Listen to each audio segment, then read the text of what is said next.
नमस्कार, मैं हूं मनोज कुमार और आप देख रहे हैं हमारा चैनल मिस्टर मनोज एंकर। तो आज है 6 नवंबर, दिन है आज शुक्रवार। तो आइए सबसे पहले ज़िले के सुर्खियों पर डालते हैं एक नज़र। चुनाव में हार जीत को ले बहसबाजी में चली गोलियां, 9 लोगों पर दर्ज की गई प्राथमिकी। बक्सर के टेंट व्यवसायी की यूपी में सड़क दुर्घटना में मृत्यु। अर्नब गोस्वामी की गिरफ्तारी को ले एबीवीपी ने महाराष्ट्र सरकार और प्रशासन का जलाया पुतला। सीटेट की परीक्षा 31 जनवरी 2021 को लिया जाएगा, केंद्रीय माध्यमिक शिक्षा बोर्ड ने जारी की सूचना। सूबे के मुख्यमंत्री नीतीश कुमार ने कहा होगा यह उनका आखिरी चुनाव। चुनाव पश्चात एक बार पुनः कोविड-19 के अपडेट्स आने शुरू, 2 दिनों में पाए गए 9 मरीज। प्रशासन ने तेज किया रोको टोको अभियान, घर से निकलने से पहले मास्क रखें अपने साथ। महरौरा पुल से वीर कुंवर सिंह कॉलेज तक बनने वाली सड़क व नाली में खराब निर्माण सामग्री को ले आक्रोशित हुए लोग, जांच करने को पहुंचे अधिकारी।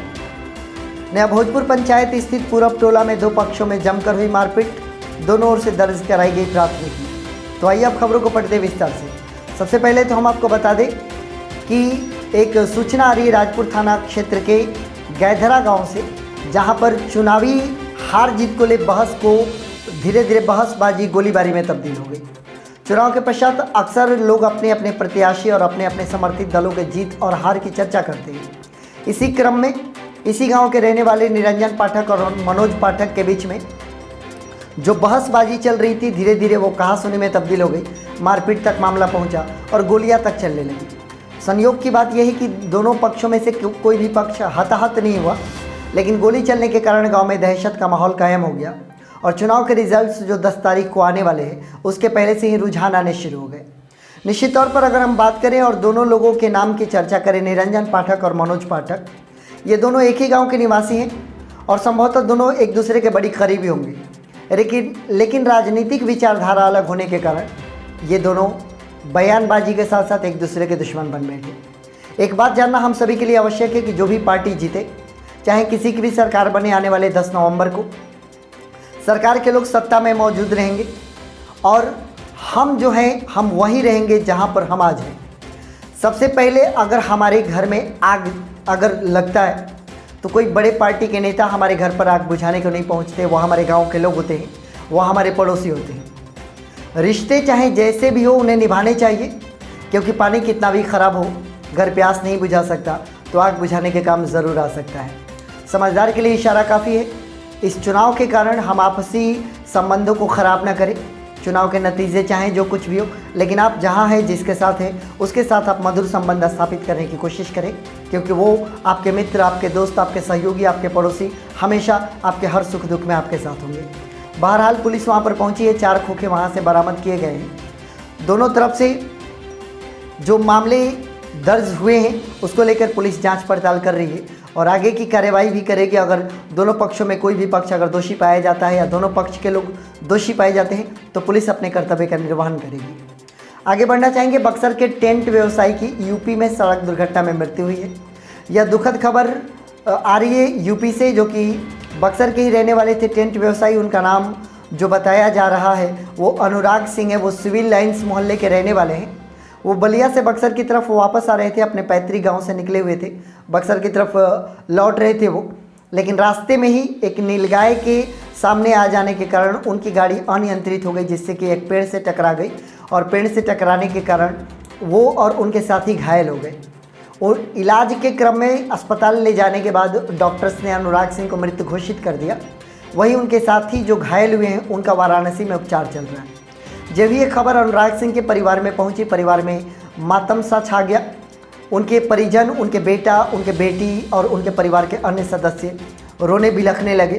किसी की भी सड़क दुर्घटना में मृत्यु हो जाना, जो परिवार पीछे रह जाते हैं उनके ज़िंदगी पर कैसा पहाड़ टूटता है, ये वही बता सकते हैं जिनके घर का कोई सदस्य किसी सड़क दुर्घटना में मरता है। और अक्सर जब हम सड़क पर चल रहे होते हैं तो नीलगाय अक्सर सड़कों पर आ जाती है और उसके सड़क पर आने के पश्चात आप अगर बचने की भी कोशिश करें तो वो जानवर है, वो कहीं ना कहीं कई लोगों की दुर्घटना का कारण बनती है। ये निमित्त मात्र है, जो आ गई वो नीलगाय सड़क के बीचों बीच, होने को ये मंजूर था।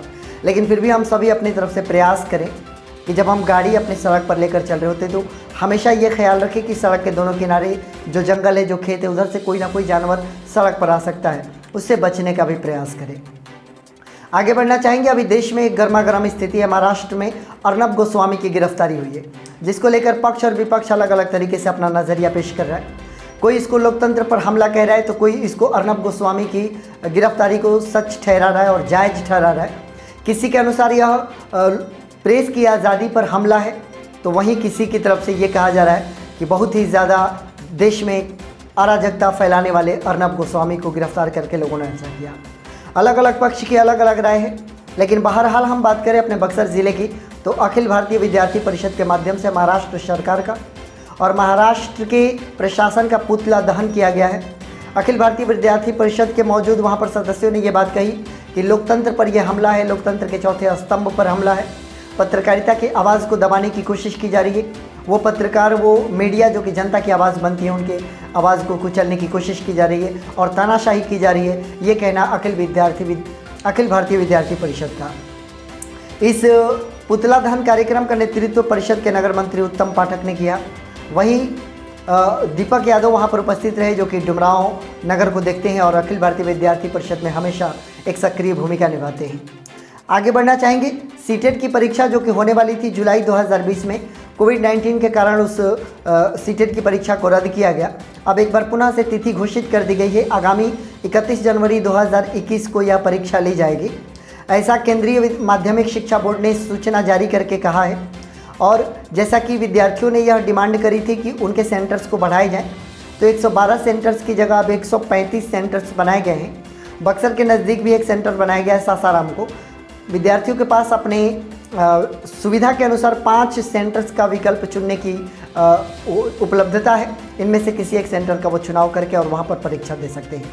तो जो भी सीटेट के परीक्षार्थी आप तैयारी कर रहे हैं, आप 31 जनवरी को सीटेट परीक्षा में शामिल हो सकते हैं और अपनी तैयारी को पूर्ण करने की शुरुआत आप कर दें।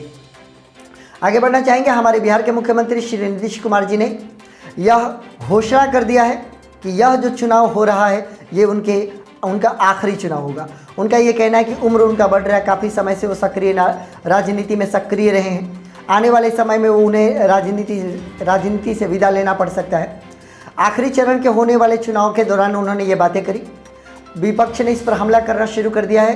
कई लोगों ने उनको अभी से ही अलविदा कहना शुरू कर दिया है। कुछ लोगों का कहना है कि जब ये अब अगली बार चुनाव लड़ने के लायक नहीं है, तो इनसे विकास की उम्मीद क्या की जा सकती है।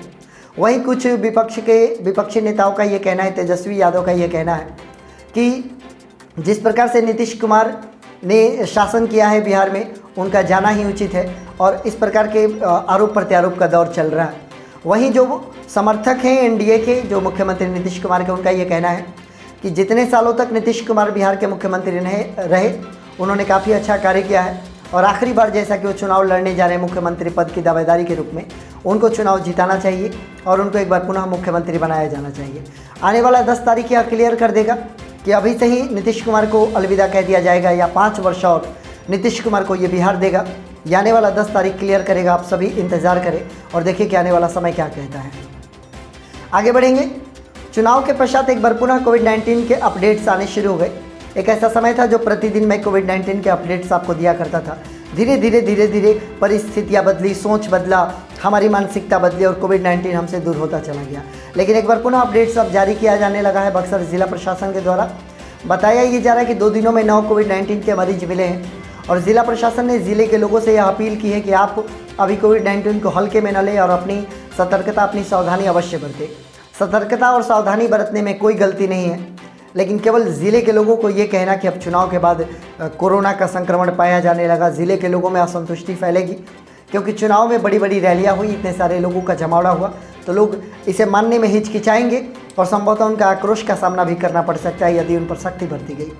आने वाला समय क्या होगा ये वक्त बताएगा, लेकिन फिलहाल हम इस वीडियो के माध्यम से यही कहें कि हम अपने स्वास्थ्य का ध्यान रखें। वैसे भी ठंड आने वाला है और ठंड में कई बार हम बीमार पड़ते हैं, तो ठंड से बचाव करें आप लोग, कोरोना हो या ना हो, लेकिन ठंड से बचाव करना आवश्यक है। आगे बढ़ेंगे। प्रशासन ने ये कहा था कि बक्सर ज़िले में रोको टोको अभियान चलाया जाएगा और रोको टोको अभियान में बहुत ही तेज़ी ला दिया गया है। अब सड़कों पर गाड़ियों को रोका जा रहा है, हेलमेट और कागजात के साथ साथ मास्क की चेकिंग की जा रही है। तो मैं सभी अपने दर्शकों से निवेदन करना चाहूँगा और अपील करना चाहूँगा कि जब आप घर से निकलें तो मास्क अवश्य प्रयोग करें। हालांकि जब आप अकेले गाड़ी चला रहे हैं और कोई नहीं है तब तो वहाँ पर मास्क का कोई औचित्य नहीं बनता, क्योंकि मास्क तभी आवश्यक है जब आप किसी के समक्ष खड़े हैं, किसी के करीब खड़े हैं। लेकिन इसके बावजूद जहाँ पर वाहन चेकिंग चल रहा है वहाँ पर आपका मास्क होना, आपका हेलमेट होना, आपके गाड़ी के कागजात होने आवश्यक है। आप रोको टोको अभियान में अपने आप को सुरक्षित रखें। आगे बढ़ेंगे। डुमरांव के समीप एक गांव है महरौरा, वहाँ पर एक पुल है और एक कृषि कॉलेज है, वीर कुंवर सिंह कॉलेज। तो महरौरा पुल से लेकर वीर कुंवर सिंह कॉलेज तक सड़क और नाली निर्माण कार्य चल रहा है। ये एक बाईपास का भी कार्य करता है डुमरांव के मेन रोड से, चूँकि नो एंट्री होती है ट्रक्स की, तो कई सारे ट्रक्स इसी रास्ते से गुजरकर और बाईपास के रूप में इस सड़क का इस्तेमाल करते हैं, जिसके कारण सड़क तहस नहस हो गया था। सड़क का पुनर्निर्माण चल रहा है, नाली बनाई जा रही है, लेकिन सड़क निर्माण में जो सामग्री का इस्तेमाल किया जा रहा है, लोगों का ये कहना है कि इसमें धांधली हो रही है, जिससे कि लोग भड़क गए। लोगों की सूचना पर वहाँ पर अधिकारी भी पहुँचे हैं जाँच करने के लिए। अगर जाँच में दोषी पाए जाते हैं निर्माणकर्ता, ठेकेदार, तो उन पर कार्रवाई की जाएगी। लेकिन अक्सर निर्माण कार्य में धांधलियाँ होती रहती है, ये कोई नई बात नहीं है।